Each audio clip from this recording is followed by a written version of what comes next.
Hello, friends, and welcome to another Killteam podcast, new team review. Where today we are going to talk about the Murderwing. I've got Pierce, the dude, Plub, with me today. Thanks for coming on, and thanks for making this slideshow.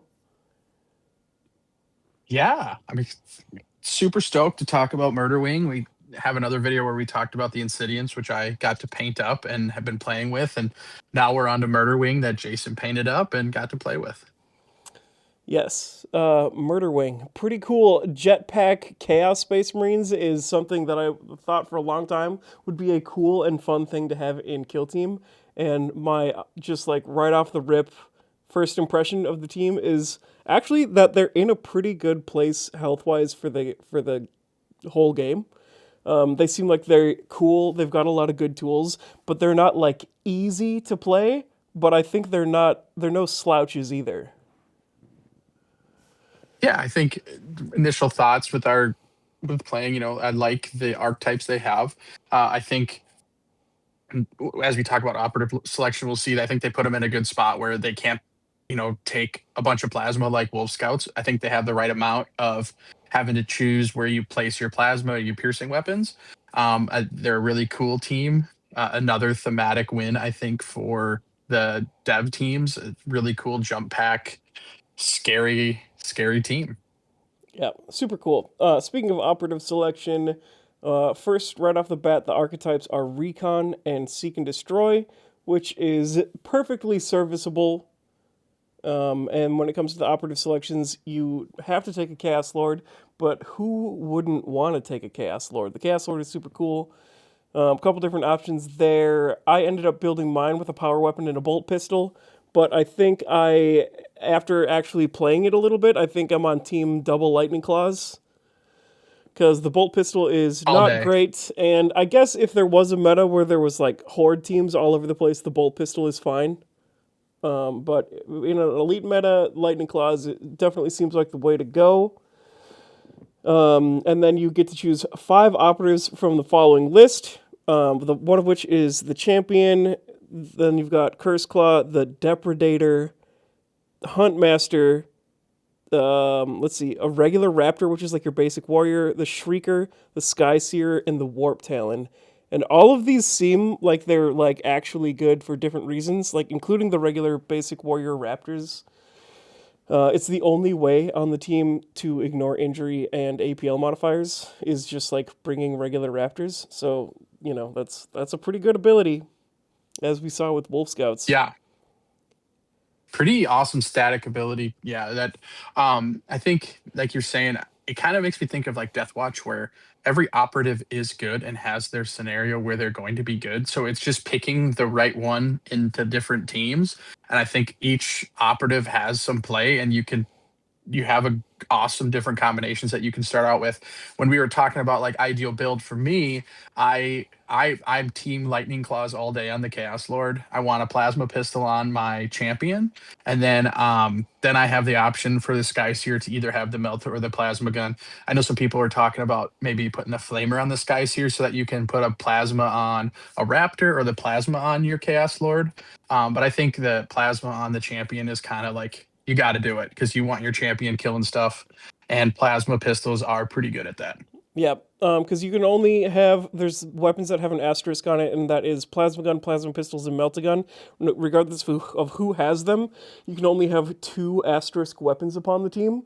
So I agree with that. I'm team put a plasma pistol on the champion because the champion, when he kills people that he challenges, including with the plasma pistol, you generate command points. So that's a pretty good place to have some potent shooting availability.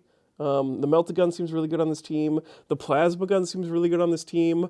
Once again, I think like the melta is better for this elite meta, but the plasma, I don't know, like the plasma is like almost as good and maybe just as good, but in a different way. And the Melta is more of like the obvious choice in the hammer, and the plasma gun is like prevents people from abusing you by just staging in the open without fearing anything.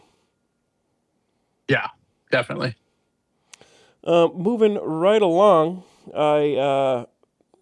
this computer's been a little laggy. Faction rules. Is this actually showing faction rules? I think so. The first faction rule is boost actions. Actually, that's kind of like pretty much most of the faction rule. Boost is fly, but with a bunch of restrictions. So there's a couple. We'll just like talk through it with the example illustrations. You can't go underneath vantages when you boost. And when you boost, it is essentially where you started and where you ended, and anything that your base would clip is in your boost zone.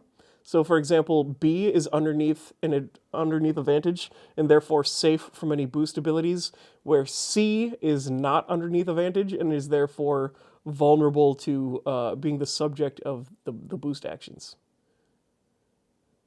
Yeah, so the boost actions are very strong as we'll get into them. I think they're really fun and offer a lot of stuff, but there is that's kind of where the limitations are in this team. You see, like they have these powerful things, but there's caveats and things here that I think people can play around to help yourself out. So, in this scenario, if you want to make sure you're playing right, just have yourself under vantages as much as possible. Yeah, keeps you safe.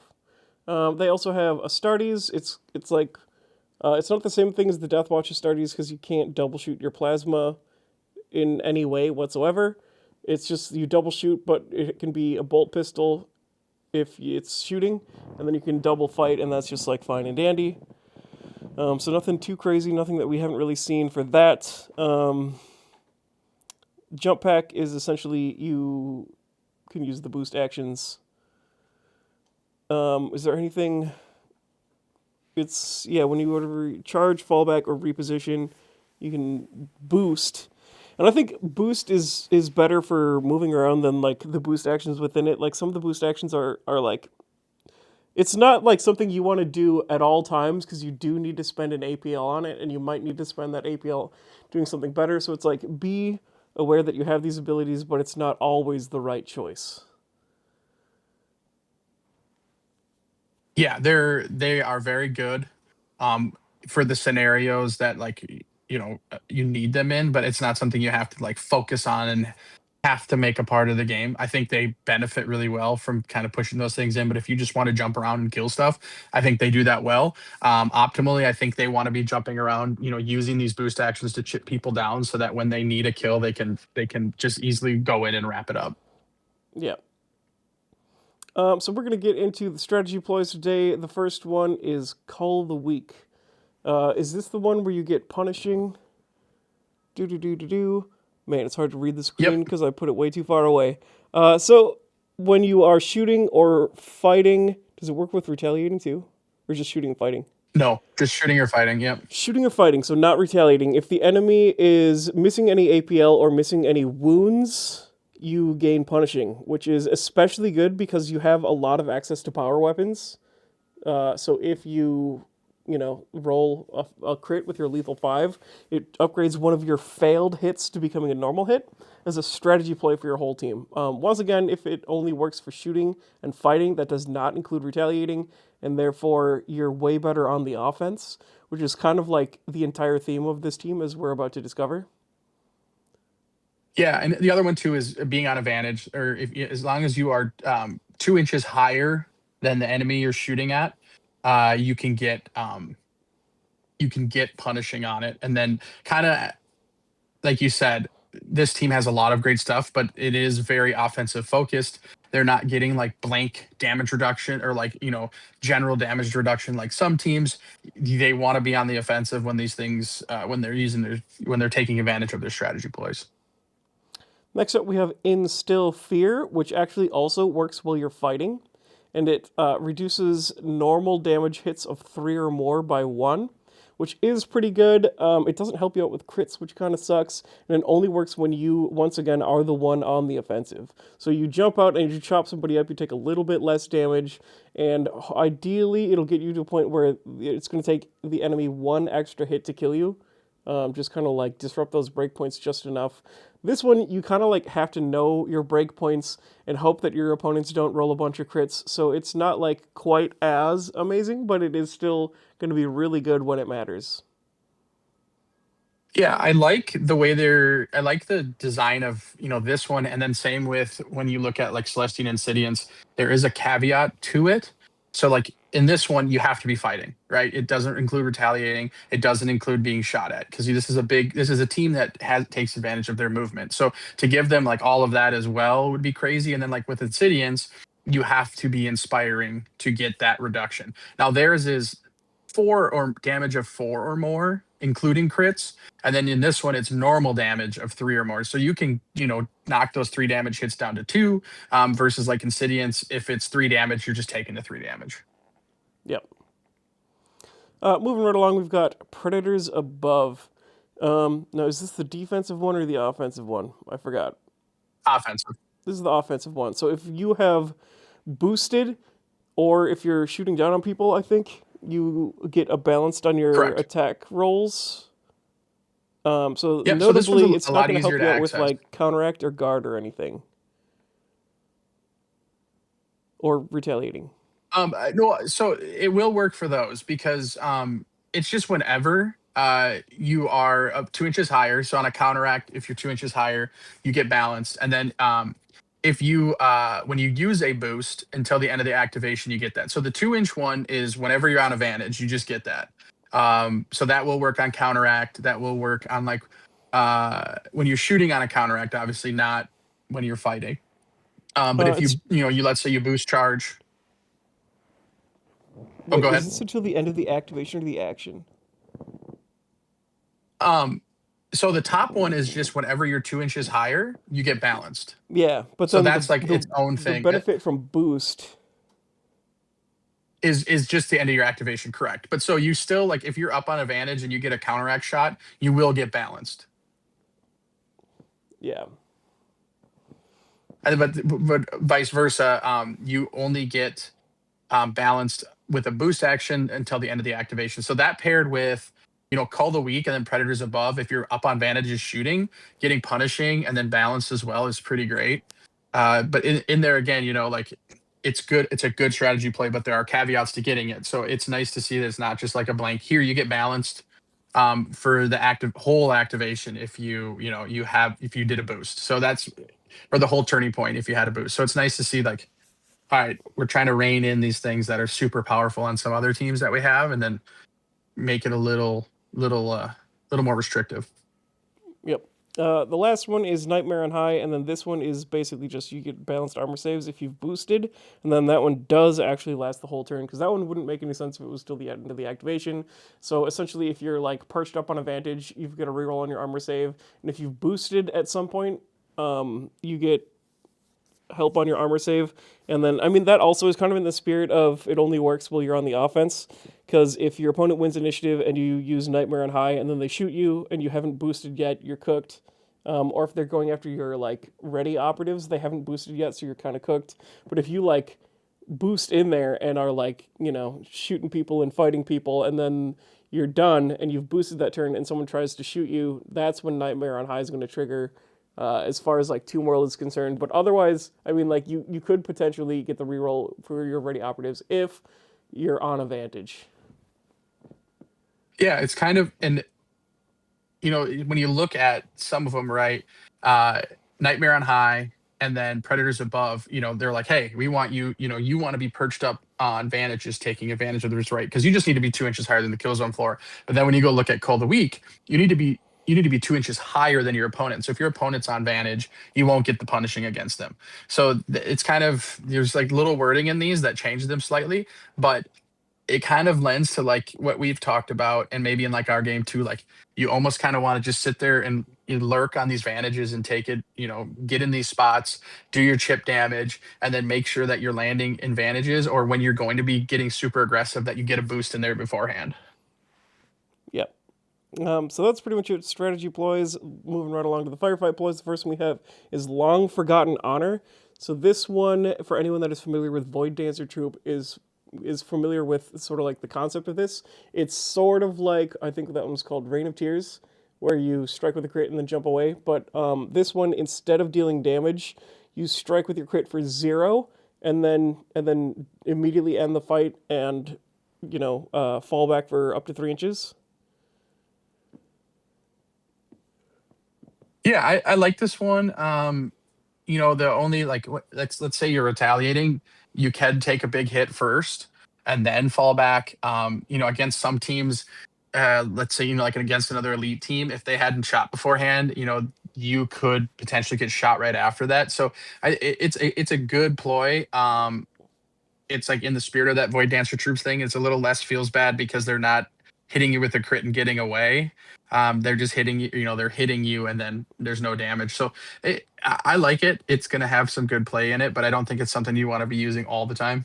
Yeah, because Reign of Tears was like kind of a huge part of the identity of Void Dancer Troop, whereas this one is like maybe it'll come up sometimes, and it's not going to be super often that it just like swings the game as much as Reign of Tears did. Like it's like a cool, nifty tool, and it's significantly less powerful. But I think it's not less powerful to the point of being useless. It's still a good ploy. It's just less of like an auto take core identity of the team sort of power. Yeah, it's just a way to like help your like. So let's say you charge into someone, the fight goes bad for you. You're like, all right, I need to get out of this. You strike with your crit. Let's say you only have a crit. It's just a kind of a good way to save your own self when that happens. Yep. Moving right along, we have malicious narcissism. I feel like this is kind of one of the big ones for the team. It's not really that important in a meta where you're playing against all other elites, especially with all these 5-man elites floating around and you're a 6-man team. But if you're playing against anything that outnumbers you, this helps a lot. This one is when you're down to your last operative. Instead of activating them, you use this ploy, and then you can just skip infinite times until it's your last activation. So it guarantees that you can go last no matter who you're playing against, which is pretty interesting. And I think it's especially interesting that it isn't just strictly better than the Nemesis Claw version of the same thing, which is a firefight play to just skip once or whatever. No, it's a prescience point. But Prescience point, yeah. yeah, so I mean that one has like cool, unique stuff that this one can't address because like maybe you want to skip and then you have 2 activations left, whereas this one is just like you definitely go last. So it's really good for a different reason and not in a way that invalidates Nemesis Claw, and I think it's really interesting. Yeah, I think this is probably the one that most people talk about when they're when we were recording this, the rules got leaked, and so people have been talking about the teams a ton. This is probably the biggest one. Like I feel like, and I've seen a lot of people out there that makes the team really. People don't like this team and are scared of this team and think they're very powerful because it's a tool that hordes have an advantage or mid-range teams have the activation advantage where when you have a crit up like orb or something that you want to be the last one to go so you can push that orb to the opponent's home base so that you can score 2 on the turn, things like that. But then this gives a 6-man elite team an advantage, which is pretty huge. Let's say you take someone like the Warp Talon who make them your last operative, and then you have a whole part of the board that they can't come into and even on the last turning or even on the last activation now because you have this.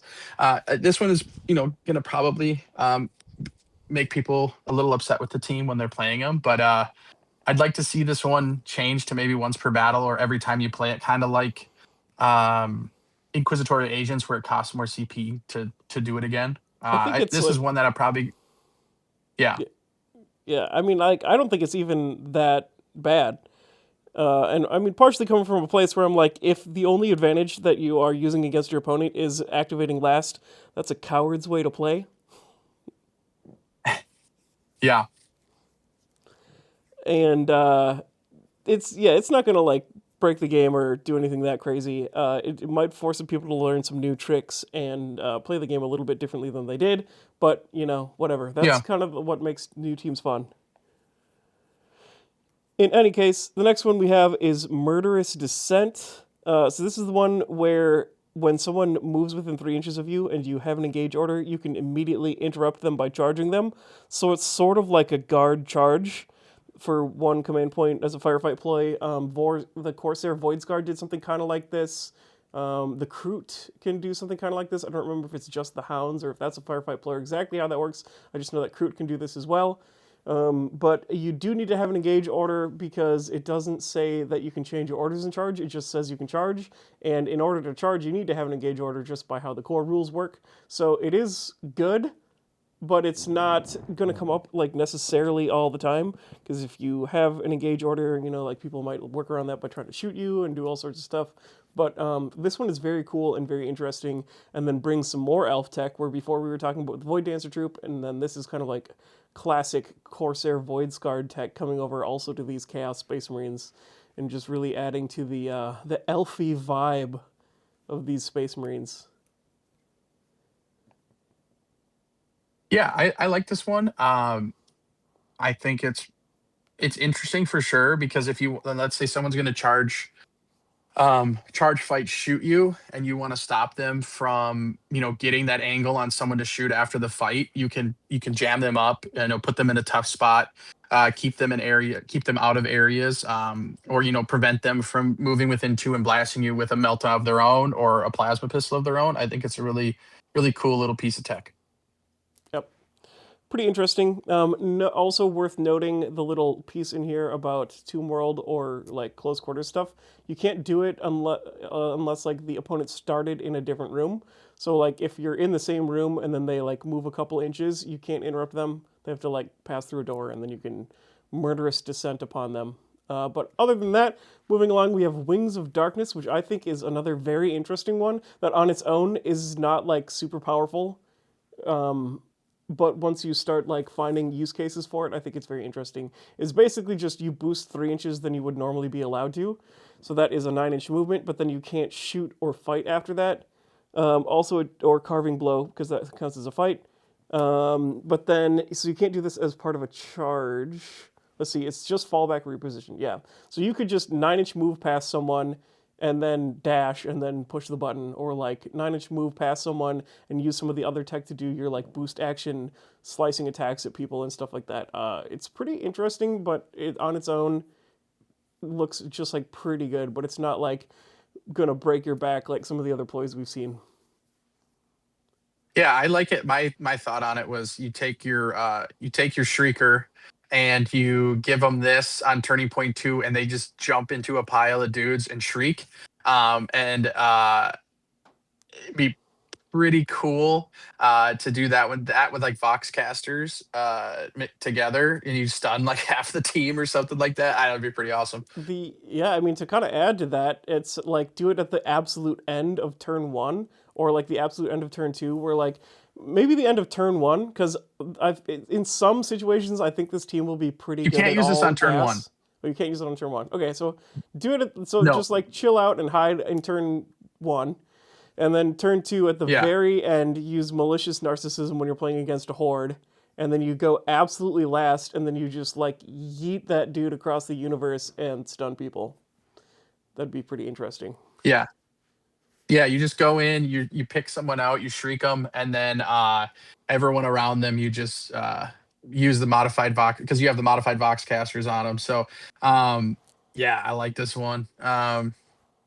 You throw them in there, and they can't take points, and they're all stunned. It's pretty cool. This one is also very good with the Hunt Master, which we will learn about soon. But yeah, overall, I think this entire set of ploys, firefight, and strategy ploys, like none of these are absolute slouches, but also none of these seem like they are super heinous to play against. Like maybe like the first time you run into it, you're gonna be like, dang, I was really caught off guard by this and it really swung the battle. But it's not like you can just like use every single one of these ploys every single time and auto win the games because of it. They're all like kind of like have some nuance and counterplay, and I think it's very well designed from that standpoint.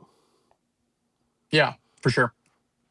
Moving into the final set of tools before we get into the data cards, we've got the equipment. The first piece of equipment is I don't know if this is showing up. It looks like it is. It's blade fins. Hopefully this is showing up, but there will be a little image of the blade fins, and this is a boost action for 1 APL. Anyone that you pass over that is within your boost zone, and once again that means they are not underneath advantage, you can spend 1 APL in addition to the reposition that you've spent, and it does a D3 plus 1 damage to them, or if you fall back, you can do this in addition, so then it's fall back for 3 APL and slash them for a little bit of damage at the same time, essentially. So, I mean, like, it's such a small amount of damage that it's not always worth it to spend an APL on, but if you've got someone that has like 2 HP, it's definitely going to be worth it, and then you just dash past them, and you don't have to waste an APL to, like, fight them, and then you also don't have to worry about charging them. Like if I want to move past this character that's trying to move block me, kill them on the way, and then loot the point, for example, situations like that are going to come up. And also, you know, sometimes it's just like not necessarily worth it, because if it's like a full health enemy space marine and you ding them for 2 damage and fly past and loot, they're just going to kill you. So you got to be smart with it. So it's another one that isn't just like an auto take, bludgeon. It's kind of more of like a scalpel. Like, be careful about how you use it, and sometimes it'll be good, and sometimes it will be not the optimal thing to do. Yeah, this one for me is like on your Melta. Let's say you take the Melta and you have I guess full health Space Marine that you want to kill. This is just a good way to get yourself at least 2 damage on them, which helps break points when it comes to like hitting with all that extra damage from your Melta gun. I like yet again, it's like it's good when it's good, but it isn't like with the Dev 4, like the P2. I think there was like it's a very good chance of killing a Marine if you can get that initial 2 chip damage on them, and then you're up on advantage or whatever if you finish your move there. I think that's a cool combo. On your other operatives, it might not be worth it that are good in melee and maybe can shoot twice with like a bolt pistol, or want to charge fight shoot versus like your Sky Seer, which they really don't want to be fighting. Yep. Moving into the But they next only can set. shoot once, right? So Yeah. you can only shoot once, so you might as well use an APL to give yourself that extra damage. Yeah, exactly. Because, like you were saying, it is infinitely easier to deal 12 damage with the Melta than 14. Especially 14, because then a crit and a hit going through leaves them on 1. But if they're down to 12, which they'll be guaranteed to be down to at least 12, then 2 hits going through from a Melta becomes an auto kill, which is a big deal. Clawed Armor is... This one is kind of like... It's the only thing on the team that you always use all the time. And this is just a boost if you've like boosted as part of a charge someone within your control range, so they don't need to be necessarily within your boost zone, but they can be as well. You just spend 0 AP, so it's free. It's just the action. It's just like bringing the equipment. You deal 1 damage. 1 damage is really good for triggering your other abilities like Call the Weak, and for just like the chip damage here and there, and every little single damage you can get that's like absolutely for free. Super worth it.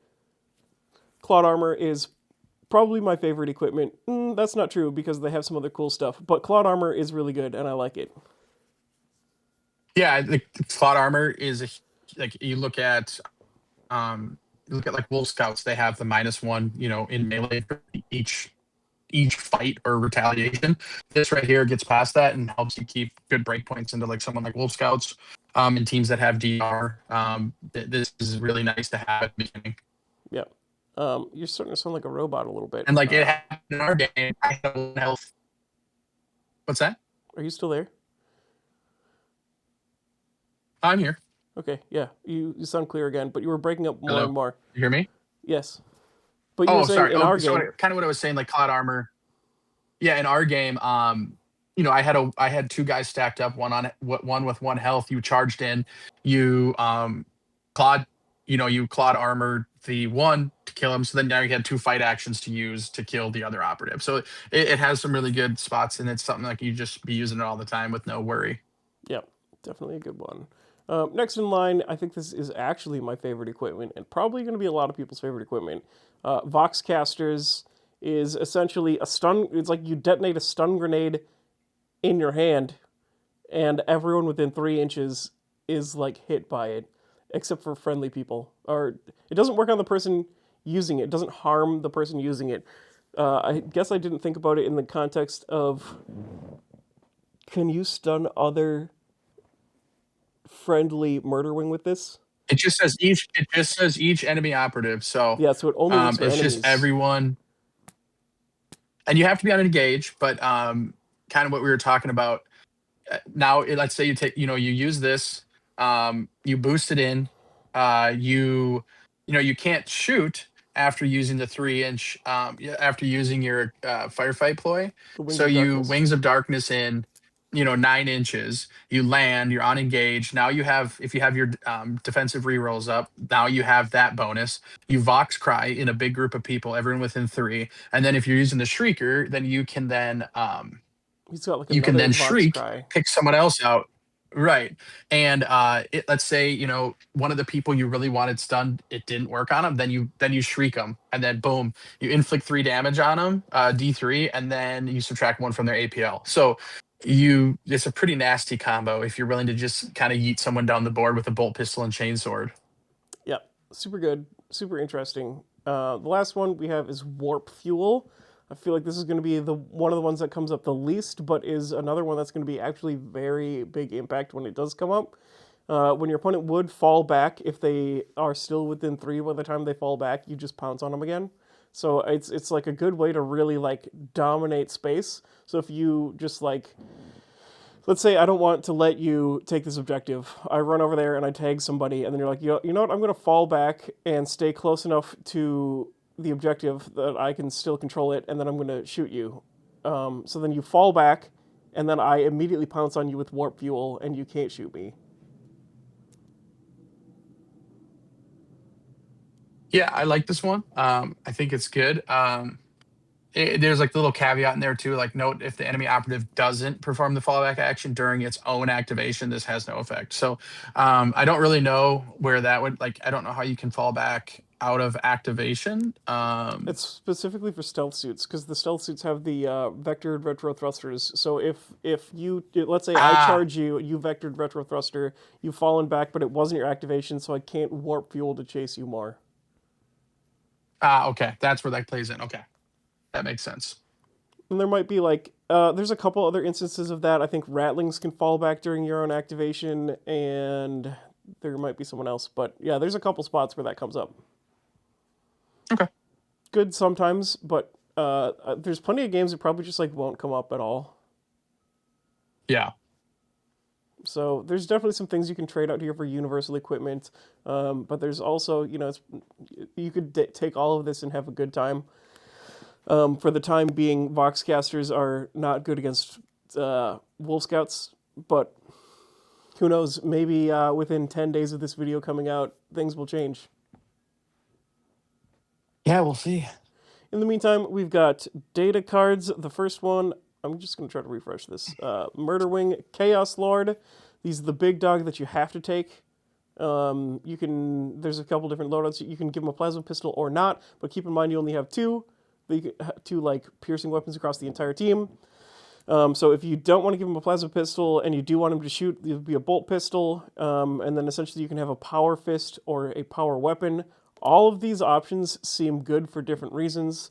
And then there's Relic Lightning Claws, and that is basically just a ceaseless power sword, which is really good. It's also rending. So, I mean, this is like an insane melee profile, and you completely can't shoot at all. So sometimes, it's harder to get double kills against horde teams when you don't shoot at all, especially because you don't have any like cool tricks like Nemesis Claw did, like Proclivity for Murder. But if you do just jump in on like whoever you want, it's easy to kill them.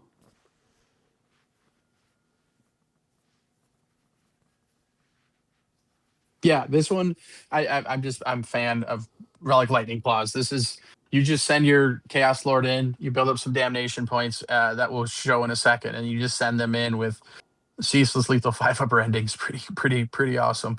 Pretty crazy. And then speaking of the damnation points, it's kind of the signature thing of this dude. You start with 1, and every time you get shot or get struck in melee or you strike someone in melee, you can use your damnation essentially once per action. So if I fight twice in a single turning point, I could use it twice in that turning point. But this is kind of like the catch to it. I think it's a very another like interesting thing. Like everything here has had great counterplay, and this one has its own counterplay built in. Because this guy is just like a raging fire that no one controls, where you roll a d6, and if it is less than the amount of damnation you have, you take damage equal to the amount of damnation that he has. So like the first one is basically a freebie, because even if it does fail, nothing happens, but you don't take damage. And then everything after that kind of just like ramps up the risk and reward. And if you do manage to completely max it out and still be alive, the the the swing of this effect is going to be insane, but probably only for like one activation. The things you can use it for is when you would take damage, uh, you just to scratch it basically. You reduce the damage by equal to the amount of damnation that you have, which is not limited. So, like, if you hit me with a power sword and I have 6 damnation, I can use the boon of damnation to reduce the incoming damage by 6, take 0, and then that's pretty huge. And you can also use it while you're fighting or retaliating to inflict. Or wait, hold on. You can deal extra damage when you're attacking in melee or retaliating. When you're Yep. fighting or retaliating and you Yes. strike, you can do extra damage. It doesn't work for shooting, but it does work Yeah. for fighting and retaliating. So that's why another point to just running lightning claws, so you benefit from your damnation points only when fighting and retaliating. So you hop in there, and you're at 3 damnation points. You're now like a 7-9 melee operative. It's pretty crazy. Or like for a single hit, so it'd be like 9 and then back to 4-6.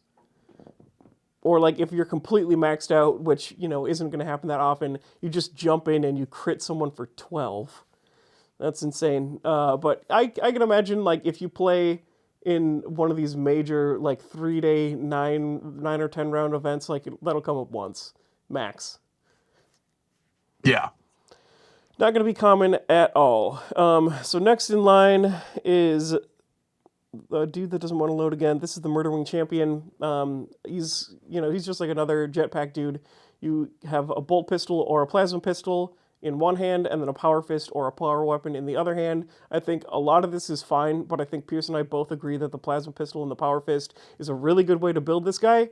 I also really like the changes that they've made for the power fist options on this team, where instead of hitting on 4s, you get less attacks. Because 4 attacks on 3, 5, 7 brutal is pretty good, but like it still is like, probably would take a power sword. So then the thing that they made to even it out is they gave it shock. So 4 attacks on 3, 5, 7 brutal shock is like the most attractive looking power fist that we've ever seen besides the Angels of Death captain.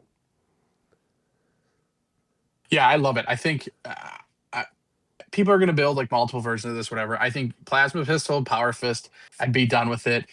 Play this guy great. And then when you're talking about like now we get into like the strategic gambit, you can give someone a challenge token, and whenever you're fighting against or retaliating against that operative that has your token, you also can give your weapons one of the following. So you can have balance brutal, punishing severe shock, which is great. So now you're giving your power fist severe. Um, Now your brutal shock severe, so you're guaranteeing you're going to get one, shock hit into your enemy. Uh, I just love it. Obviously you want that fifth attack, but I think I'll take my chances with brutal shock and punishing, Yeah, or sorry, severe. really, really strong. And then also with the plasma pistol, when you supercharge it, for example, if you did jump over someone and then blade fins them for D3 plus 1 damage, now all of a sudden their Call the Weak is going to trigger, and your lethal 5 plasma pistol is going to become punishing because you slice them. And that's a pretty good combo. But I mean, all in all, like this dude is a very good brawler. He's just like he can beat up people he doesn't challenge. He can especially beat up people he does challenge. And when you do kill people that you challenge, you gain a command point, and that's what this Path to Glory ability thing is on the back end. Super cool, super interesting. Also worth noting, he's sort of like a sergeant slot, but he doesn't have the extra wound. He's 14 wounds.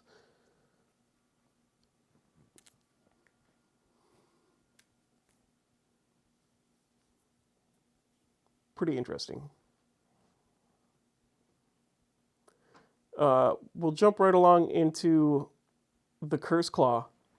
This one definitely kind of like stands out from like if you see all the models lined up, it's the like demonic looking one that's kind of mutated. He's got the mutated claws.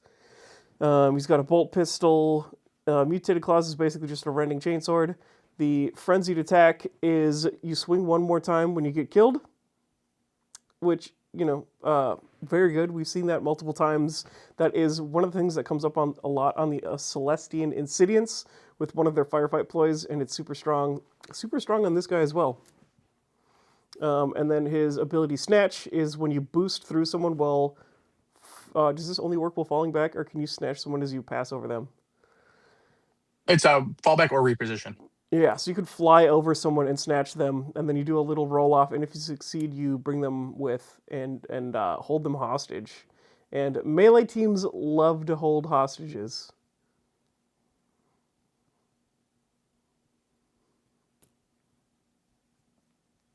Yeah, so this one is cool too because you add your wound stat to it. So there might be teams that, like an 8 wound team, they're like literally can't get away from you. So I think it's kind of cool that it's a little riskier. It's like a 50-50 if you're trying to grab another Marine. But yeah, you just, you grab them and you set it up within your boost zone or even in your control range. So pretty cool that you can do that. Yeah. Yeah, this is another one you got to be careful with. You got to be tricky with because falling back costs 2 APL and snatch costs 1 APL. So if someone tags you and then you fall back and snatch them, you spend all 3 APL to drag them somewhere. But also keep in mind that it's a boost action, so you have to pass through them and then do the rest of your movement. So like if someone charges you and I try to like fall back and snatch you, you have to go closer to enemy lines and bring them with you. So that's not always going to be super helpful, but I think sometimes this will be very interesting if like your opponent is not careful. Snatch can really mess you up. Yeah, I think it'd be kind of fun where let's say you are in combat range with someone near a point and the point is contested by your enemy. You fall back with the curse claw, grab somebody who's on a point and move them away after they've been activated. So then you can slide in and grab the point, especially if you're using like malicious narcissism. So now you're the last activation. You drag the guy off the point and now you're scoring it or controlling it. I think there's a lot of fun things you can do with this guy. Yeah, that's pretty huge. And then also just like last activation of a turn, even regardless of any points, it's just like he's a good like can opener where you boost over someone and snatch them. So you could do Wings of Darkness and just like yeet across the field and take someone hostage. And then if you're playing, especially if you're playing against a shooting team, if they win initiative, you're like deep in their lines but in combat, so they can't shoot you. And if you lose initiative, you don't worry about it. And if you win initiative, you just like kill your hostage and pounce into someone else and kill them. Pretty interesting. The Curse Claw, I really like the Curse Claw. Yeah, I think like I said, there's just a ton of um a lot of fun things, and each guy has a spot and it has some things you can do. You can't go wrong with just having fun and picking like any of these operatives to play. Yeah. Next in line, we have the Depredator, who has a bolt pistol and a great chain axe. This guy is a lot like the Plague Marine fighter, where we'll talk about that ability right away. Actually, it's Carving Blow for 1 action point, and then for purposes of the Astartes rule and like the core thing, it counts as a fight action. So you could either fight twice, fight plus Carving Blow, or Carving Blow twice when it comes to the Astartes rule. And then the Carving Blow just does 2d3 damage to every enemy visible and within 2 inches. He's kind of your crowd control. So if you do that twice, essentially you boost into a crowd and then you do 4d3 to everyone in close range, and you don't risk taking any damage back for that. And that's like more efficient. It's more guaranteed than shooting and less risk than fighting. Although you will do a little bit less damage than fighting, it's still a lot of damage. So it's a really, really good way, especially like if you don't have any rerolls lined up or your opponent has like a really nice trap set up where the combat math is going to favor them a lot. You just pop in and hit them with the carving blows and it's going to mess them up. He also has the horrifying dismemberment, and that is just when you kill someone, you mess someone else up. What is this version? Subtract 1 from their APL. But the thing you got to watch out for this guy is he's got 5 attacks hitting on 4. It is 5/7 brutal, which is pretty good, but just like hitting on 4s is very unreliable, especially if you don't have any rerolls, and especially if your opponent does anything that makes you hit worse. All of a sudden, it's 5 attacks hitting on 5s. So it's like I jump in and I hit you with some carving blows, and then let's say you're mandrakes. Now you haunt me, so I'm hitting on fives, and then just fight me back, and I get like 0 or 1 hits, and you parry it and kill him. Yeah, I think this is one. I think it's fun. I think I'll use them, but like kind of like you're saying. I mean, you just hop in and you carving blow twice. You're gonna kill a lot of elves this way. A lot of 8 wound operatives are gonna be killed this way. Um, you are gonna be able to get through things like, let's say, Jaegers. You're gonna like, the Jaegers damage reduction or the Gormonger damage reduction. You come in, you carving blow someone first to get that guaranteed damage through, and then you only need 1 hit to finish them off. I think this is a really cool one. This operative is really cool. I like that they specified in there like, hey, you can do this twice because this is a fight action. So it just clarifies some things, and I like the kind of the rules seem like they're getting tidied up, and the FAQs are already getting built into a lot of these rules and the data cards. Yeah, and this is another one you need to have an engage order to do it. So pretty much every single time we have a cool ability that we've seen so far, there's something about it that gives your opponent counterplay. Like with the stun stuff and with the carving blow, like it leaves you vulnerable afterwards. So like you've got to play the game, and your opponent can do the cool stuff they want to do too. All Yeah, in all, still just like more that seems like the team is really well designed in my opinion. Next in line for data cards, we have the Hunt Master. This dude has a bolt pistol and a power weapon. The one that, like, if you just like build him as he comes, like off the sprue, it's a spear. It's a pretty nifty looking power spear. This guy has a couple things going on. He's pretty much a basic data card, but with two interesting abilities. Strike from above, which is kind of like the other slicing attack that we see from equipment, but it's 2d3 plus 1. And you could use it at the same time. So here's another example. You use Wings of Darkness to reposition 9 inches, and then you do the equipment, like the blade fins, and strike from above. Now all of a sudden you've done 3d3 plus 2, and that is a lot of damage. That's like at least 5, and it could be 11. That is pretty serious, and you don't risk. You could do that with a. Can you do that? I think you can do that with a conceal order. So you could just like blast across the map and maim or kill someone with that kind of firepower. And then the other thing he has is pinned prey, which is essentially chain snares. You can trap someone and hold them in hostage in melee, and when they try to fall back, you can roll off to trap them, and you get it's on a 4-up, and if you have more wounds, you roll 2 dice. yeah, I like this operative a lot. It's like pretty basic when it comes to like weapon selection, but I think the being able to just jump in, do some damage, chip damage, and then when you want to secure a kill, charge in and kill someone and they can't get away from you, you can hold a lot of people hostage. And there's not a lot of operatives that you want to hold hostage that have more wounds than you, so you're rolling 2d6 most of the time, so you have a good chance of getting the snare down. Yep. And then also just with like punishing being one of the main things that adds your reliability and like your effectiveness in combat, you definitely want as much lethal 5 as you can get. Especially lethal 5 with 5 attacks is really, really good. So the Huntmaster is just really synergizes with the rest of your damage output rules very, very nicely. Yeah, and Next I in think line. even like looking at it like, yeah, Oh yeah, go go ahead.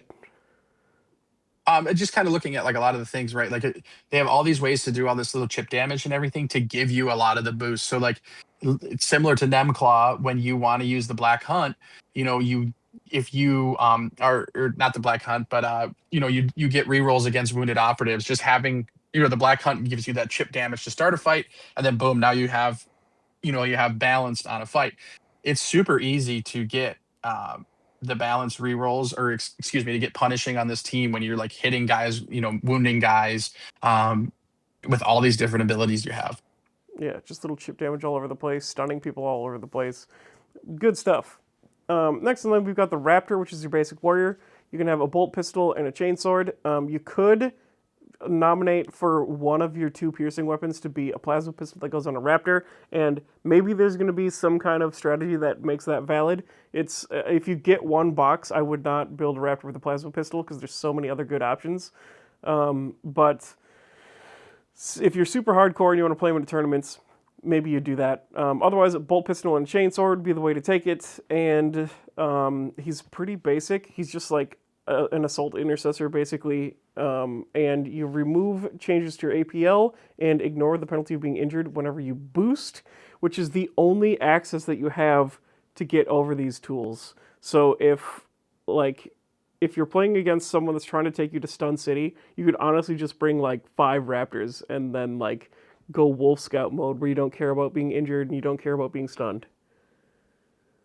That could be fun. I mean, you're just like, I don't care. Sure, You can't reduce my APL, and I ignore injury, and I have a Chaos Lord with me. So you throw two plasma pistols on a Raptor, and you just jump around the field and just kill stuff. That could be a fun game to play too. Yeah. And like the fact that you've got a plasma pistol and a power sword is a very potent combo. I mean, we've seen it before. It absolutely rocks. It seems pretty valid. It's cool. And also, it'd be like a good team for 40k players to get in with, because if it's just like 5 Raptors, 2 of them have plasma pistols and a Chaos Lord, and you're just like jumping around having a good time, it's like easy enough to learn the game, and you feel like a Starties with all the cool stuff you're doing.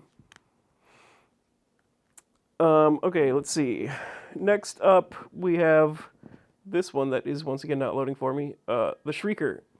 Oh man, I did not build a Shrieker, and I think it's the one I regret the most, but I also don't regret any of the other ones I built. So I'm like, the first thing I get with the 6th body on this team is definitely the Shrieker, because the Shrieker absolutely rocks.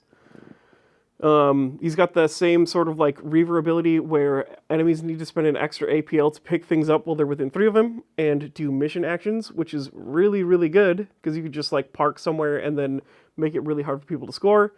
And they count as 1 less for doing things. So you can steal objectives. Bolt Pistol and Chainsword is pretty basic, but then Shriek.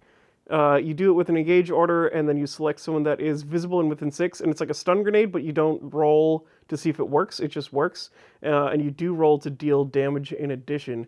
And anything that stuns something, like removes an APL without needing to roll a dice to make sure that it stuns, is like one of the stronger abilities in the game, and this guy having that is super good.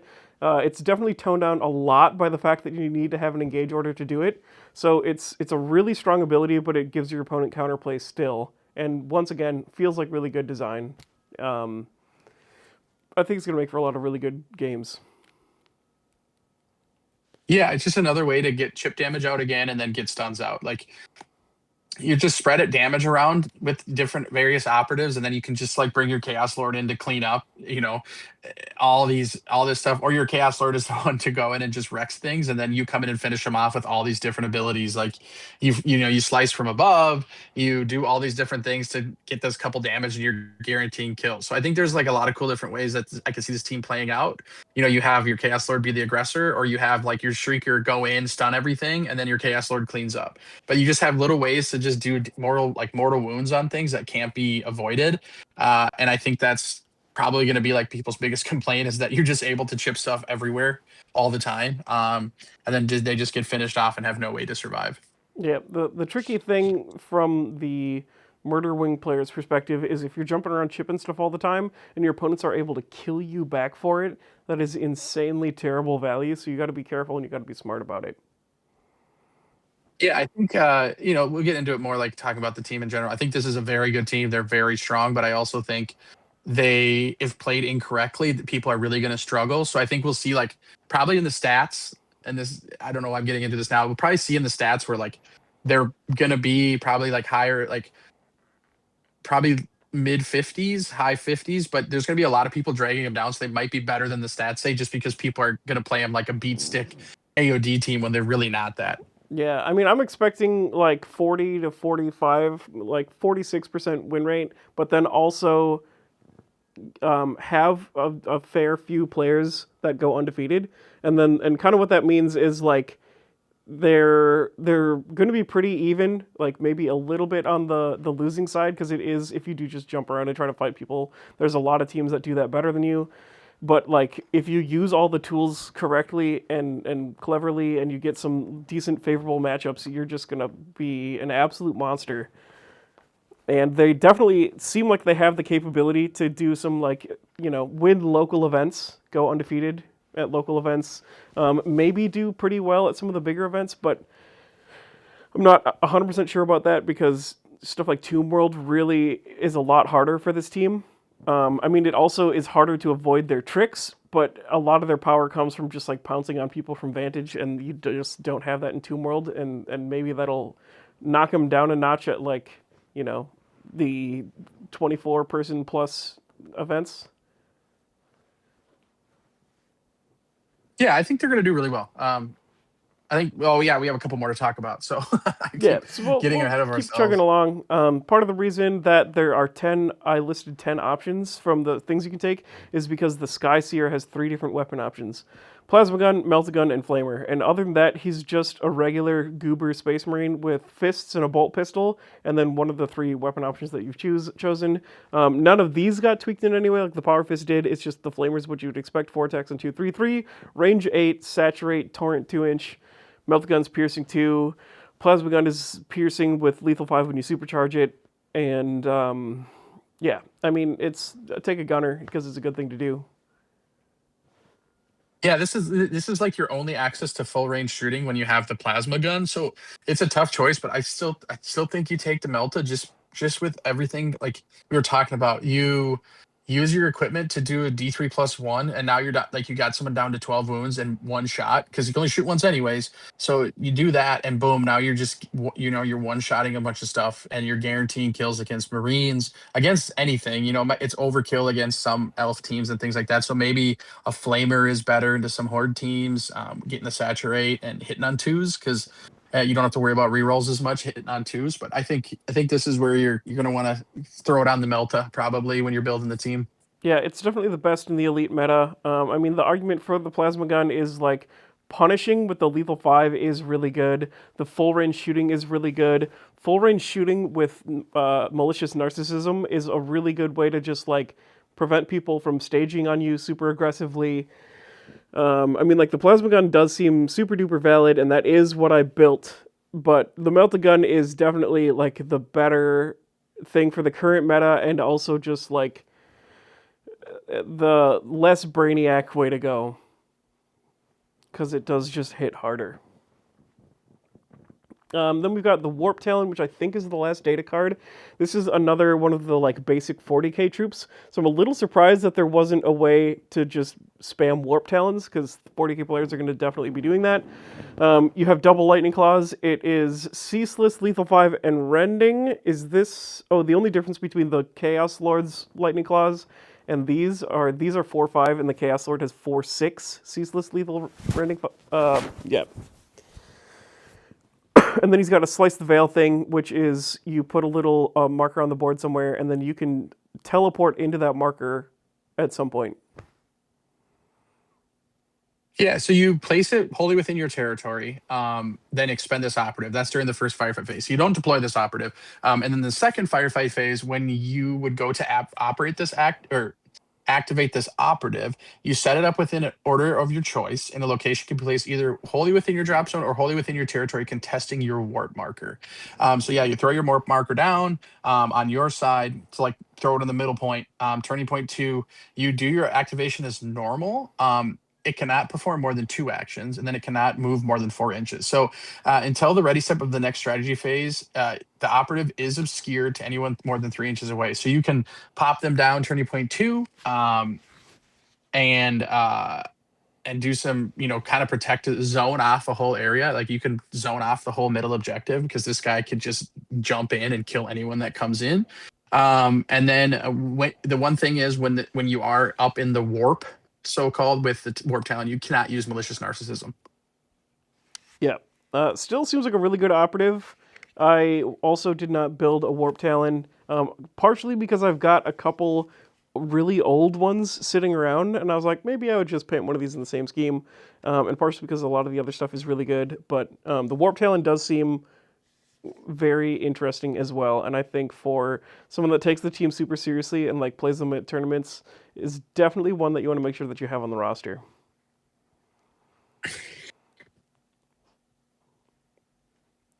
Okay, so then the build options when it comes to the actual like models on the sprue, there's a Chaos Lord that's on a sprue of his own. It's the same exact thing that came in like the blister packaging. I think I've seen him in blister packaging. Maybe I'm gaslighting myself, but the Chaos Lord has been out for a super long time, and you can find him all over the place in whatever kits. It's the same one that we've seen there. And then there's 5 new bodies that come on the sprue.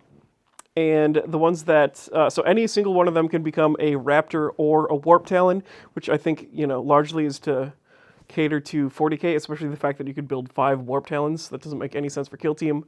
The champion and the depredator share the same body, so you'll see that they kind of have this like wide-legged stance on like a tall rock and like a alpha predator kind of vibe. So I ended up building the depredator on that pose, and then I took one of the other bodies and I put the champion bits on it to make so I could have a champion and a depredator. The Shrieker and the Flamer Skyseer are built on the same body according to the instructions. So if I had to choose one of those, I would choose the Shrieker for sure. Curse Claw and the Plasma Skyseer. I think that I would probably choose the Curse Claw. The Melta Skyseer is the only like unique option, where otherwise you could be a Raptor or a Warp Talon, and then kind of the same thing with the Huntmaster. So if I was going to build stuff like following these instructions, I would probably take I don't know, maybe I, this is a tough one actually, between the champion and the depredator. That's like the only one that's like a tough choice.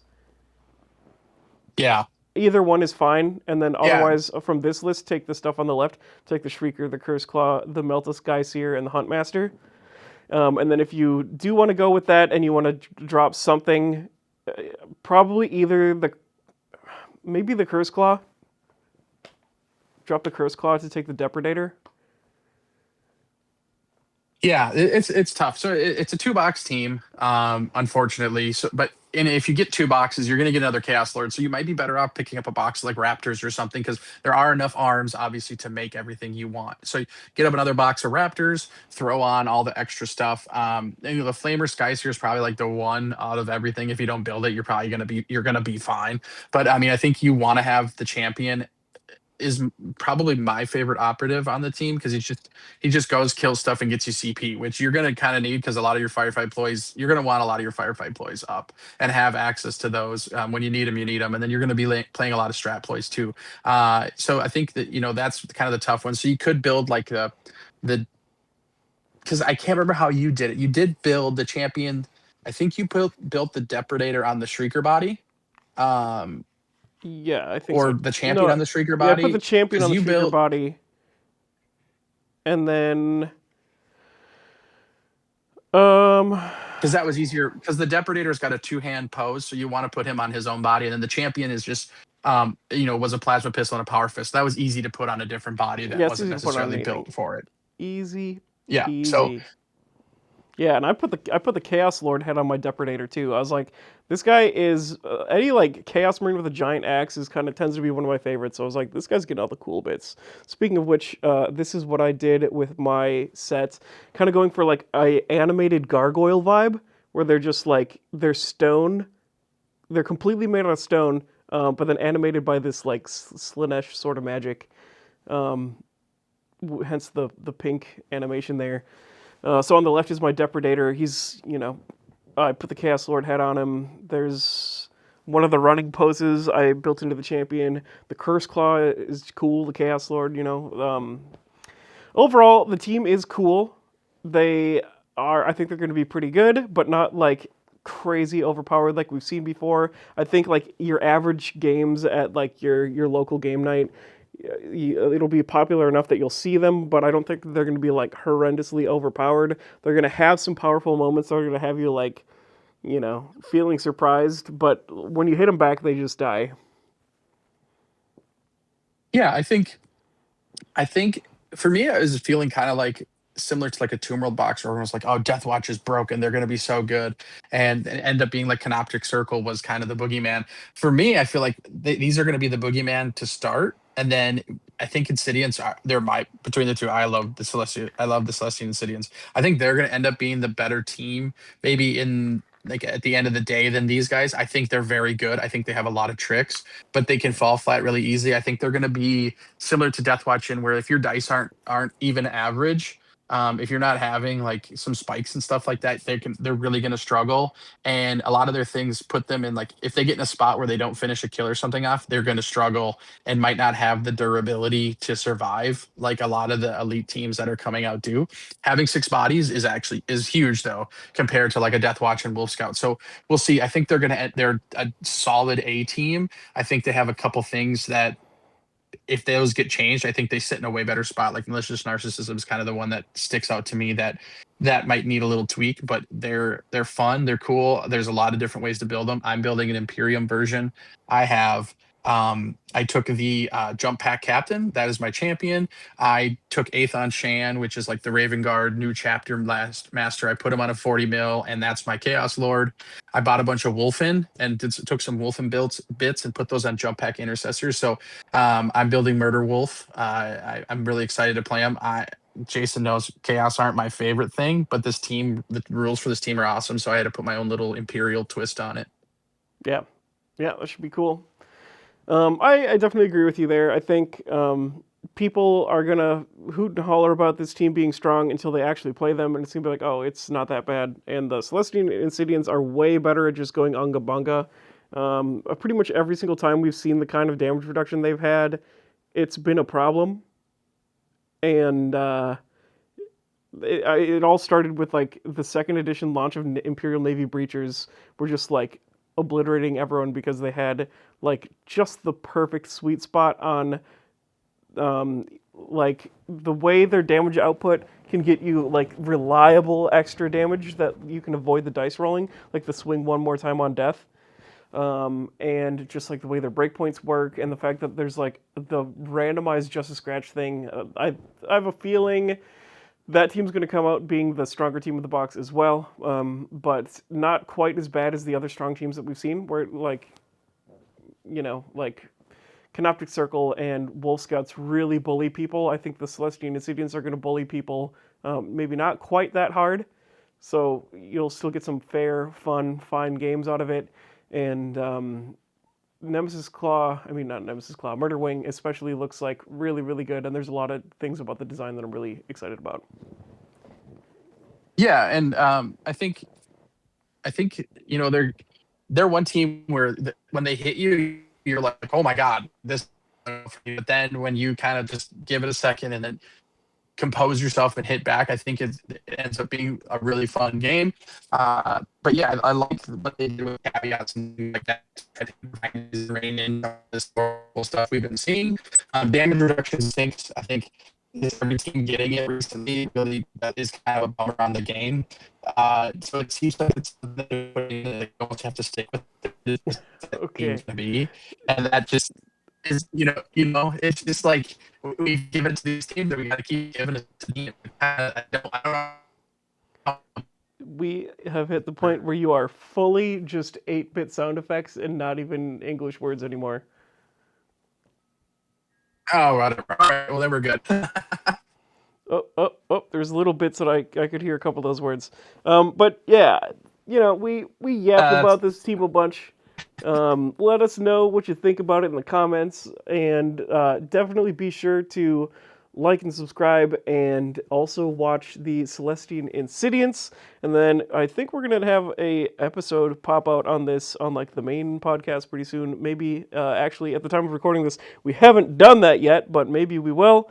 In the meantime, I'm gonna hit this outro music, and before I say that, I'm gonna say once again, as always, thank you, listeners and watchers, for listening and watching until the end.